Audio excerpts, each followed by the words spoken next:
Hello साथियों, नमस्कार। मैं सुमित मिश्रा एक बार पुनः आप सभी का तहे दिल से स्वागत करता हूं आपके अपने यूट्यूब चैनल उन्नति आईएएस पर। तो साथियों, आप सभी कैसे हैं? और आज हम आपके समक्ष एक नए कॉन्सेप्ट और लेक्चर के साथ उपस्थित हुए हैं। जैसा कि आप जानते हैं, ये हमारे सीरीज का अगला वीडियो है जहां पर हम पॉलिटी के प्रश्नों पर जो है डिस्कशन कर रहे हैं और उनके कॉन्सेप्ट को बहुत आसानी से आपके समक्ष प्रस्तुत कर रहे हैं। पिछली क्लास में हमने ये चर्चा की थी कि कैसे जो है संविधान के सोर्स हैं, कौन सी धारणा या अवधारणा संविधान के किस क्षेत्र से ली गई है तथा संविधान की जो मूल विशेषताएं हैं उन पर चर्चा की थी। अगर आपने वो लेक्चर नहीं देखा है तो आप जाइए और उस लेक्चर को देखिए, उसके बाद आप इस लेक्चर तक आइए। आज हमारे संविधान का जो अगला टॉपिक है वो है राज्यों का पुनर्गठन। आज के इस टॉपिक पे हम देखेंगे कि कैसे हमारे राज्यों का पुनर्गठन हो रहा है, कैसे हमारे राज्यों को बनाया गया, कैसे उनको रीअरेंज किया गया, क्या कारण है राज्यों के पुनर्गठन वाले विधेयकों पर राष्ट्रपति वीटो नहीं कर पाते हैं, या फिर क्या कारण है कि जमीन देने में अगर हम भारतीय जमीन का कोई भी हिस्सा किसी दूसरे देश को सौंप रहे हैं, हमें संविधान में संशोधन की आवश्यकता पड़ेगी। इन सारी समस्त चर्चाओं पर हम आज विधिवत चर्चा करने वाले हैं। तो चलिए हम इस सेशन को शुरुआत करते हैं।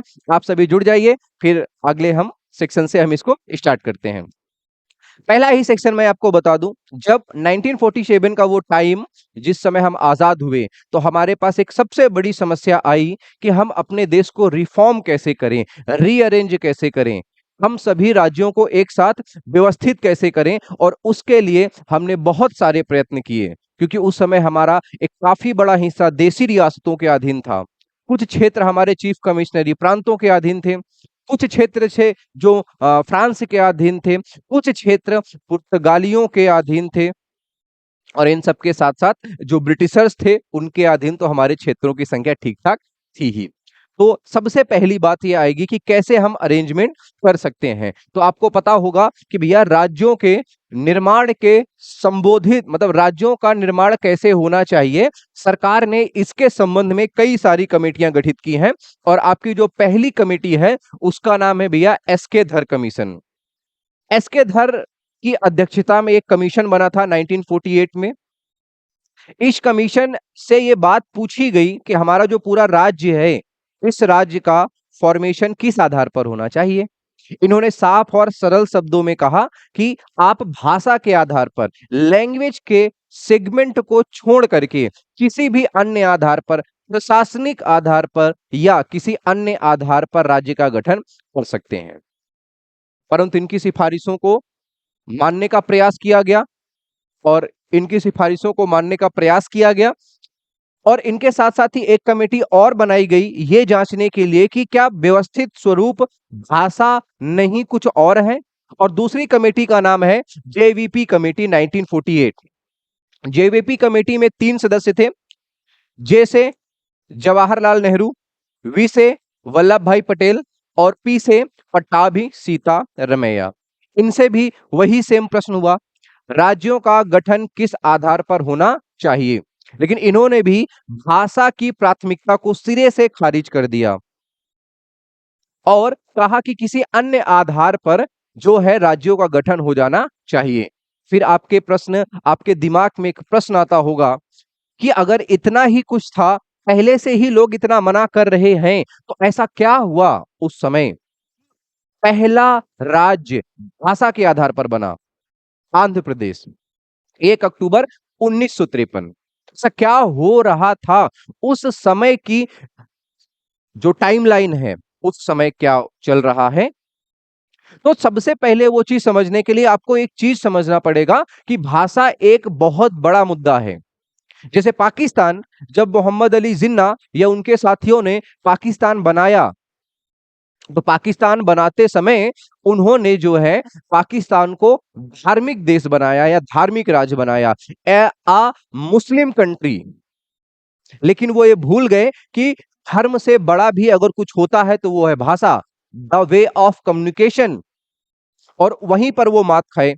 और आपको पता होगा क्योंकि पाकिस्तान दो हिस्सों में बटा था, पश्चिमी पाकिस्तान और पूर्वी पाकिस्तान। जहां पश्चिमी पाकिस्तान के पास धर्म था और धर्म के साथ साथ भाषा भी उर्दू थी, और उन्होंने, जिन्ना साहब ने पाकिस्तान के निर्माण के समय धर्म को प्राथमिकता दी और भाषा को उर्दू रखा। लेकिन वहीं पूर्वी पाकिस्तान में धर्म तो मुस्लिम था, परंतु भाषा उर्दू नहीं थी। वहां के लोग जो है बांग्ला भाषा को प्रमोट करते थे या बांग्ला भाषा बोलते थे। बस यहीं से कॉन्फ्लिक्ट शुरू हुआ, और आपको पता होगा पाकिस्तान बनने के लगभग 25 वर्षों के बाद, 20 से 25 वर्षों के अंतराल में पाकिस्तान से एक नया देश अलग हुआ बांग्ला भाषा के कंसर्न में, और उसका नाम है बांग्लादेश। जो समस्या पाकिस्तान के साथ थी वही समस्या भारत के साथ भी देखने को मिलेगी आपको। क्या देखने को मिलेगा? एक राज्य है हमारा, दक्षिण भारत का एक राज्य है, दक्षिण भारत का एक राज्य है, और ये राज्य है मद्रास। अगर हम सबसे निचले सेगमेंट पे बात करें, यहां पर ये वाला जो सेक्शन है अपना, ये वाला, यहां पर एक राज्य आपको देखने को मिल जाएगा ऐसे करके, और ये राज्य है मद्रास राज्य। कौन सा है? मद्रास राज्य। मद्रास राज्य पर एक तेलुगु भाषा का समुदाय रहता था, और तेलुगु भाषियों ने अपने लिए तेलुगु भाषा के आधार पर एक अलग राज्य की मांग कर दी। लेकिन हम आपको बता चुके हैं कि पहले ही दो कमेटियां बन चुकी हैं, एक एसके धर आयोग और दूसरा जेवीपी कमेटी। दोनों ने ही भाषा को सिरे से नकार दिया था। फिर क्या होता? सरकार ने इनकी बात को माना ही नहीं, और तब उस समय के जो वहां के जो एक बहुत फेमस लीडर थे, उनका नाम है, गांधीवादी विचारधारा से थे, और इनका नाम है पोट्टी श्री रामुल्लू साहब। इन्होंने इस पूरे मूवमेंट को या आंदोलन को लीड किया, क्योंकि विचारधारा गांधीवादी है, इसका मतलब इस मामले को या इस आंदोलन को नॉन वायलेंस में रखा जाएगा, अहिंसात्मक रखा जाएगा। और महात्मा गांधी की तरह उन्होंने भी फास्टिंग का कॉन्सेप्ट अपनाया, उपवास, या फिर आप आमरण अनशन कह सकते हैं। और आप सभी को पता है, बच्चों की 56 दिन के आमरण अनशन के पश्चात उनकी डेथ हो गई, और ये डेथ 1952 के दिसंबर माह में होती है। और उसके बाद जो है सरकार पर भारी दबाव पड़ा। अच्छा, दिसंबर 1952 या उसके बाद का जो क्रम है, उसी समय पहली बार सरकार में चुनाव भी हुए थे, और उसी क्षेत्र में जब ये चुनाव वाला समय चल रहा है, श्री पंडित जवाहरलाल नेहरू की पहली सरकार बनी, और सरकार दबाव में थी क्योंकि दक्षिण भारत में इनकी मृत्यु के बाद व्यापक आंदोलन चल रहे थे। जब व्यापक आंदोलन चल रहे थे और 56 दिन, लगभग इन्होंने 56 दिन के आमरण अनशन के बाद इनकी डेथ हुई थी। लगभग कितने दिन? 56 दिन के आमरण अनशन के बाद इनकी डेथ हो जाएगी। आनन फानन में सरकार ने दबाव में 1 अक्टूबर 1953 में भाषा के आधार पर एक नया राज्य बनाया, और उस राज्य का नाम है आंध्र प्रदेश। 1 अक्टूबर 1953, 1 अक्टूबर 1953 को एक नया राज्य बन गया, और उस राज्य का नाम है आंध्र प्रदेश। अब एक अलग ही चीज होने लग गई, क्योंकि भाषा के आधार पर पहला राज्य मिला था, तो लगभग सभी को लगने लगा कि हम भाषा के आधार पर सभी लोगों को एक राज्य मिल सकता है। और फिर सरकार को एक आयोग फिर से बनाना पड़ा, जिसका नाम है फजल अली आयोग। इस आयोग का गठन दिसंबर 1953 में हुआ था। इस आयोग में टोटल 3 मेंबर्स थे। एक थे अध्यक्ष के रूप में, जिनका नाम था न्यायमूर्ति फजल अली, और उनके साथ 2 सहयोगी थे। एक थे हृदयनाथ कुंजरू, और दूसरे सहयोगी का नाम है के एम पनिक्कर। तो 3 लोग हैं। फजल अली आयोग है, 1953 में बन रहा है। अध्यक्ष फजल अली और 2 सदस्य के एम पनिक्कर और हृदयनाथ कुंजरू साहब। यहां पर भी बातचीत हुई, और एक सेगमेंट निकाला इन लोगों ने। ये इसे हम राज्य पुनर्गठन आयोग भी कहते हैं। इस पूरी जो कमेटी है फजल अली आयोग, इसको हम राज्य पुनर्गठन आयोग के नाम से भी जानते हैं, राज्य पुनर्गठन आयोग के नाम से जानते हैं। जब ये पूरा आयोग बना, तो इन्होंने भाषा के आधार पर राज्यों के गठन को मंजूरी दी, और कहा कि भारत में राज्यों का गठन भाषा के आधार पर होना चाहिए। और इन्होंने कुल 16 राज्य और 3 यूटी के गठन की बात कही थी। 16 राज्य और 3 यूटी के गठन की बात की थी, और इन्होंने 1955 दिसंबर में अपनी रिपोर्ट सबमिट की सरकार के पास।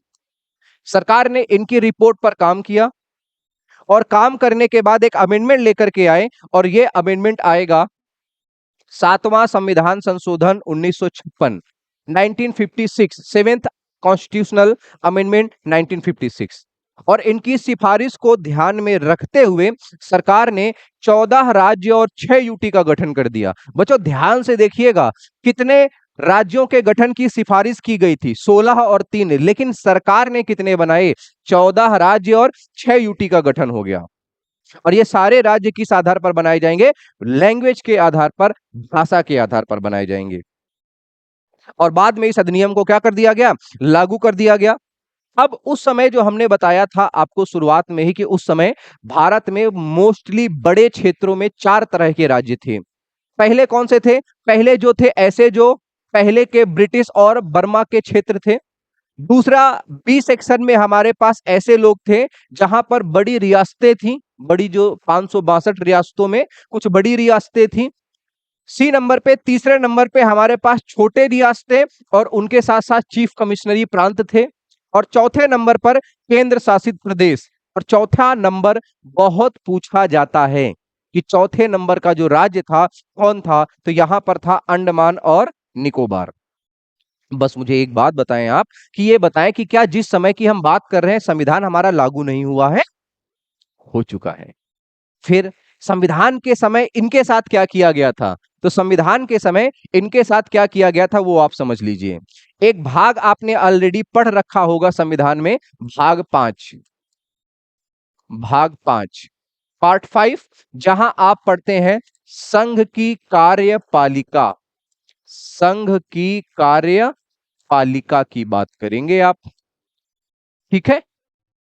स्टेट सेंट्रल का जो पूरा कार्यपालिका है उसकी बात करेंगे।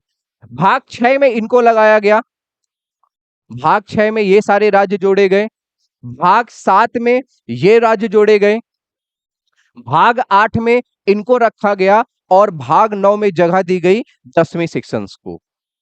और जब बच्चों 7वां संविधान संशोधन आएगा तो इन्हीं सबको रीअरेंज कर दिया जाएगा। आपने पढ़ा होगा संविधान संशोधन या कभी भी संविधान का जिक्र किया होगा कि 7वें संविधान संशोधन में 14 राज्य और 6 यूटी तो बने, लेकिन 2 भाग भी संविधान से हटाए गए। एक भाग तो आपने 7वें संशोधन से ट्रिक से याद किया होगा कि 7वां संशोधन 7वां भाग हटा दिया गया। केवल 7वां नहीं हटा था, 9वां भी हटा था। तो बच्चों 2 भाग हटाए गए थे 7वें संविधान संशोधन के द्वारा। आपसे 2 भाग हटाए जाएंगे, एक 7वां हटाया जाएगा और बच्चों एक हटाया जाएगा 9वां। ये सारे सेक्शंस जो थे 8 में केवल यूटी बना दिए गए, आप सभी को पता होगा। अभी भाग 8 में क्या है, अभी भाग 8 में यूटी का प्रावधान है। किसका प्रावधान है, यूटी का प्रावधान है। 7 आज भी नहीं है, 6 में हमारे पास सारे क्या हैं, स्टेट्स हैं। तो ये जो सेक्शन था ना 8 9 को समाप्त करके 9 का जो अंडमान निकोबार था उसे 8 में रखा गया। कुछ प्रावधान जब 7 हटाया गया तो कुछ प्रावधान 6 में और कुछ प्रावधान 8 में रख दिए गए। और हमारे संविधान से 2 भागों को हटा दिया गया, एक 7वां और एक 9वां। लेकिन आगे चल करके आप एक कॉन्सेप्ट पढ़ते हैं बच्चा, क्या पढ़ते हैं कि आपने एक संविधान संशोधन पढ़ा होगा, 73वां संविधान संशोधन, 73 कॉन्स्टिट्यूशनल अमेंडमेंट 1992। और आपने वहां देखा होगा, क्या देखा होगा वहां पर कि भैया आपके पास ग्राम पंचायतों का गठन आया होगा, लोकल गवर्नेंस। क्या आया होगा, ग्राम पंचायत या लोकल गवर्नेंस। अब लोकल गवर्नेंस की बात भाग 9 में हो गई है, तो ये तो पार्ट हमारा आ चुका है दोबारा से। लेकिन बेटा 7 आज भी आपके संविधान में वर्णित नहीं है, याद रहेगा आपको।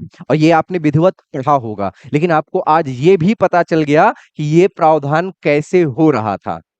तो उन चीजों पर भी आपको व्यापक जानकारी मिलती रहेंगी जो आपको शायद सुनने को कम मिलती हैं या मुश्किल से मिलती हैं। साथियों, फजल अली कमीशन के बाद जब 14 राज्य और 6 यूटी बने उसके बाद जब 7वां संविधान संशोधन हुआ और 14 राज्य और 6 यूटी के बनने के बाद विभिन्न राज्यों में भाषा के आधार पर गठन की मांग तेज हो गई। ऐसे ही मांग कि सभी राज्य होड़ में लग गए कि हमें भाषा के आधार पर राज्य बनाने ही बनाने हैं, चाहे वो महाराष्ट्र से अलग होता गुजरातियों के लिए गुजरात हो, और चाहे वो पंजाब से अलग होता हरियाणवी भाषा के लिए हरियाणा हो। सभी राज्य अपने अपने भाषा के जो भावावेश में हैं काफी तेजी से बढ़ने लगे और फिर एक क्रम बन करके आपका तैयार होगा। 14 राज्य और 6 यूटी हम पहले ही बना चुके थे। 14 राज्य और 6 यूटी हम पहले ही बना चुके थे। इसके बाद एक क्रम तैयार हो जाएगा और क्रम से ठीक प्रश्न आपके समक्ष पूछे जाते हैं। जैसे 15वां राज्य आपका कौन सा होगा? गुजरात होगा, जो मुंबई से अलग होगा गुजरात भाषियों के लिए। वहीं अगर हम 16वें राज्य की बात करें तो नागालैंड है, और नागालैंड असम से अलग होगा। असम एक बड़ा स्टेट हुआ करता था उस टाइम से। असम से एक राज्य अलग होगा नागालैंड। 17वें नंबर पे हरियाणा, 18वें पे हिमाचल, 19 पे मणिपुर, 20 पे त्रिपुरा, 21 पे मेघालय, 22 पे सिक्किम। सिक्किम के बारे में आपने ये बात जरूर पढ़ी होगी। और क्या पढ़ी होगी कि संविधान के दो महत्वपूर्ण संशोधन, एक 35वां और एक 36वां, दोनों ही संशोधन सिक्किम राज्य से जुड़े हुए हैं। और सिक्किम राज्य को पहले 35वें संविधान संशोधन से सह राज्य का दर्जा दिया गया और तत्पश्चात 36वें संशोधन से 22वां राज्य बनाया गया। अब आपसे एक प्रश्न है, बहुत ध्यान से सुनिए आप, कि बेटा आपने अनुच्छेद 2 और 3 पढ़ा होगा, अभी हम उस पर चर्चा करेंगे थोड़ी देर बाद। और आपने ये भी पढ़ा होगा कि नए राज्यों के गठन के लिए संविधान में संशोधन का कोई प्रावधान नहीं है। संसद साधारण बहुमत से प्रस्ताव पारित करके नए राज्यों का गठन कर सकती है। तो फिर आप फिर आगे आएंगे या फिर आप देखेंगे आर्टिकल 371 के जो कई सारे सब क्लॉज हैं, कई सारे सब क्लॉज आप देखते हैं जहां पर बहुत सारे राज्यों को विशेष राज्य का दर्जा दिया गया है। वहां पर आप एक चीज देखेंगे, जैसे सिक्किम की ही बात चलिए हम करते हैं। आपके समक्ष सबसे बेस्ट एग्जांपल सिक्किम है। अगर हमें किसी राज्य के गठन में संविधान में संशोधन की आवश्यकता नहीं पड़ती है तो फिर सरकार ने सिक्किम के गठन में संशोधन क्यों किया, उस पर हम आगे चर्चा करेंगे। फिलहाल इस लिस्ट को हम आगे बढ़ाते हैं। 22वां के बाद 23वां राज्य आपसे देखने को मिल जाएगा मिजोरम, 24वां राज्य आपका अरुणाचल प्रदेश, 25वां राज्य गोवा और 26वां राज्य छत्तीसगढ़। ठीक है, आपको यहां तक ध्यान में रखना है। इसके लिए एक छोटी सी ट्रिक जो है मैंने आपके समक्ष बनाई है। वैसे मैं ट्रिक ज्यादा बनाता नहीं हूं, बट पहली बार प्रयास किया है मैंने, शायद आपको थोड़ा बहुत मैं आसान भाषा में समझा सकूं। जैसे आम गुनाह ही मंत्रालय से मांगे जाएंगे, ऐसे MAGE। आम से आप आंध्र प्रदेश मार्क कर सकते हैं, मां से आप मार्क कर सकते हैं महाराष्ट्र, गुनाह से गुजरात, उसके बाद नागालैंड, उसके बाद हरियाणा, ही से बच्चों हिमाचल, उसके बाद मंत्रालय से आप क्या मार्क करेंगे? मन से मणिपुर, त्रा से त्रिपुरा, और लय किसके बीच में है? मेघालय। और सा से आप क्या मार्क करेंगे? सिक्किम मार्क कर लेंगे। इस स्लाइड के आपके सारे राज्य आपके एक बार में हो जाएंगे आम गुनाह ही मंत्रालय से। और लास्ट में आपको क्या मिलेगा? अगली स्लाइड में आपको मिलेगा मागे, और मागे में आपको M से मिलेगा मिजोरम, आ से मिलेगा अरुणाचल प्रदेश, और ज्या से मिलेगा या जी से मिलेगा गोवा। ई का यहां पर कोई रोल नहीं है। तो आपके समक्ष एक छोटी सी ट्रिक के माध्यम से सारे राज्यों का क्रम हमने विधिवत तरीके से आपसे डिस्कस कर लिया है। तो आपको बस ध्यान रखना है कि इस ट्रिक को थोड़ा सा दिमाग में बिठा के रख लेना है। आगे आ जाइए। छत्तीसगढ़ 26वां राज्य था, कब बना था? 1 नवंबर 2000 को। कब बनेगा बच्चों? 1 नवंबर 2000 को। एक ही साथ ये सभी राज्य बने थे। 1 नवंबर के बाद 9 नवंबर 2000 को आपको देखने को मिलेगा उत्तराखंड, और 15 नवंबर 2000 को आपको देखने को मिलेगा झारखंड। जहां उत्तर प्रदेश, माफी चाहता हूं, जहां पर छत्तीसगढ़ मध्य प्रदेश से अलग हो रहा था, उत्तराखंड या उत्तरांचल यूपी से अलग हो रहा था, वहीं झारखंड बिहार से अलग हो रहा था। और ये क्रमशः 25 में 26वें और 27वें क्रम के जो है आपको 26वें, 27वें और 28वें क्रम के राज्य आपको देखने को मिल जाएंगे। 29वें क्रम का राज्य जो है ये आपको देखने को मिलेगा 2 जून 2014 को। कौन सा राज्य भैया अलग होगा ये? इसका नाम है तेलंगाना। ध्यान रखिए, 1 अक्टूबर 1953 को एक राज्य अलग हुआ था मद्रास से तेलुगु भाषा के आधार पर, उसका नाम था आंध्र प्रदेश। और उसके कुछ समय बाद 2014 में उसी आंध्र प्रदेश से एक नया राज्य अलग हो रहा है और इसका नाम है तेलंगाना। यहां तक बेटा हमारे पास राज्यों की संख्या कितनी थी? 29 राज्य थे। कितने राज्य थे? 29 राज्य थे और 7 यूटी थी। लेकिन आपको याद होगा एक डेट 31 अक्टूबर 2019 की, और यहां पर क्या किया गया? जम्मू कश्मीर का विशेष राज्य का दर्जा समाप्त किया गया और जम्मू कश्मीर को एक यूटी बना दिया गया। और एक नहीं, 2 यूटी में बदल दिया गया। एक यूटी तो स्वयं जम्मू कश्मीर के नाम से थी, एक यूटी जम्मू कश्मीर के नाम से, और बच्चों दूसरी जो यूटी है वो लद्दाख के नाम से है। तो राज्य बच्चा आपका एक कम हो जाएगा और यूटी आपकी 2 बढ़ जाएंगी। तो बेटा आपके पास अभी कितने राज्य बचेंगे? 28 राज्य बचेंगे। और यूटी आपके पास बचेंगी कितनी? 7 के साथ 2 ये ऐड हो जाएंगी 9। लेकिन अभी भी ये समाप्त नहीं हुआ, क्योंकि वर्तमान में अगर आप तैयारी करने बैठे हैं तो सबसे पहला प्रश्न आप यही पढ़ते हैं कि भारत में 28 राज्य और 8 यूटी हैं। तो यहां पर तो 9 है, फिर ये 8 वाला कॉन्सेप्ट कहां पर है? उसके लिए आप जाएंगे 26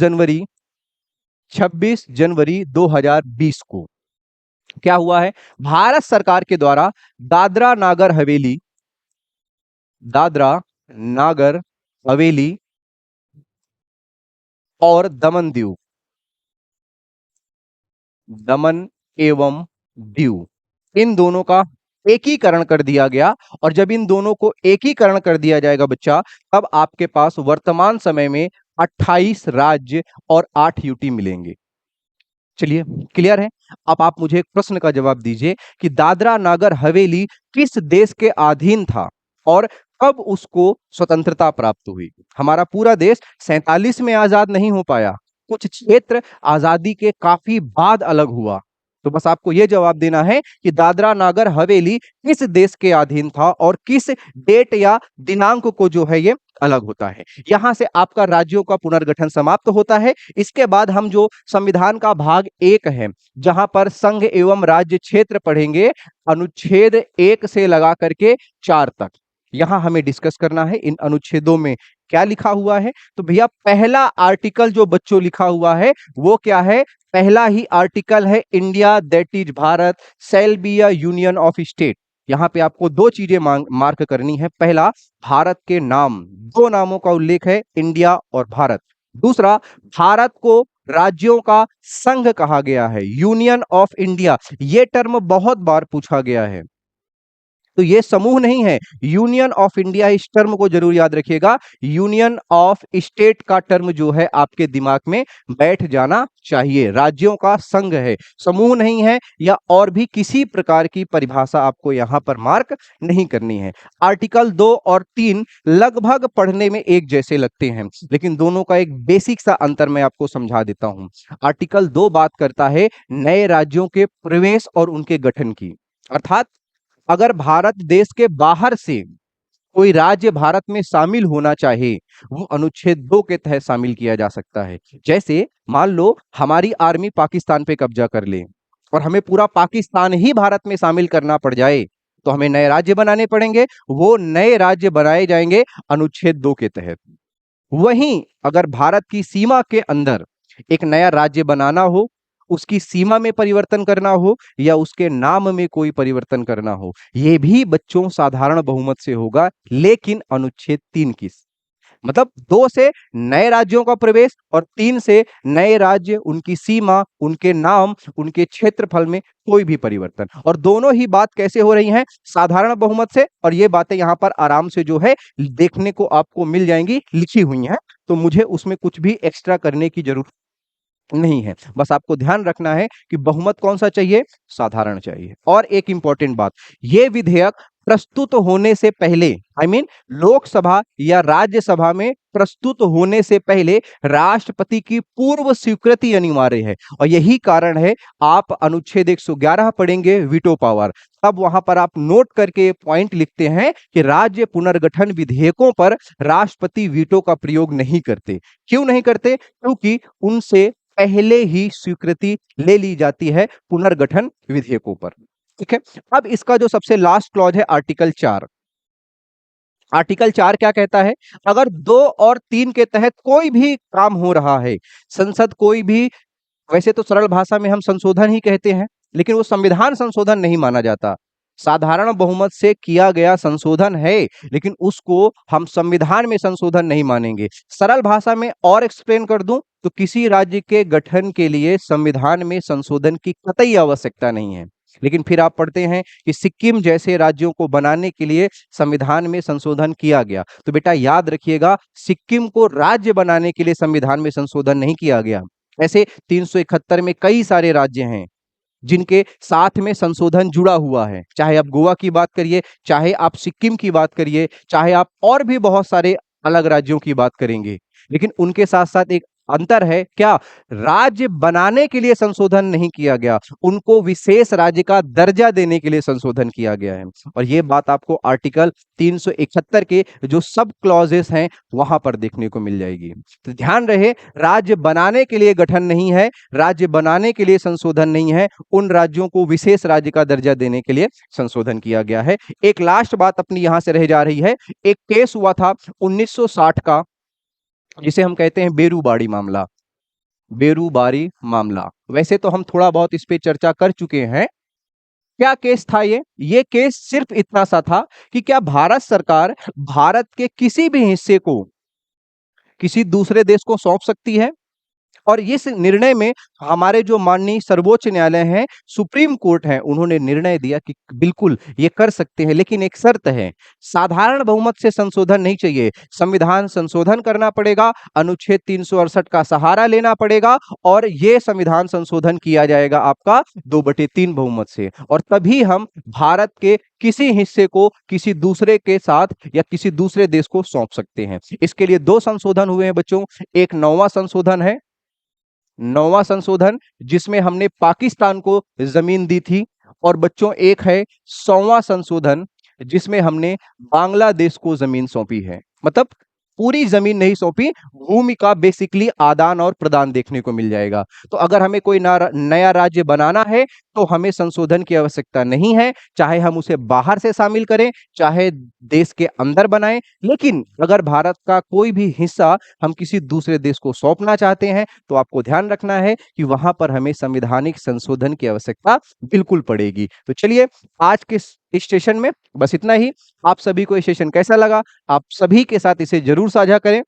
किसी प्रकार का संदेह या डाउट है, आप कमेंट सेक्शन पर पूछ सकते हैं, और किसी प्रकार की सलाह आप हमें दे सकते हैं। तो चलिए, फिर हम आपसे मिलते हैं अगले सेशन में। तब तक के लिए आप सभी ध्यान रखिए। जय हिंद, नमस्कार।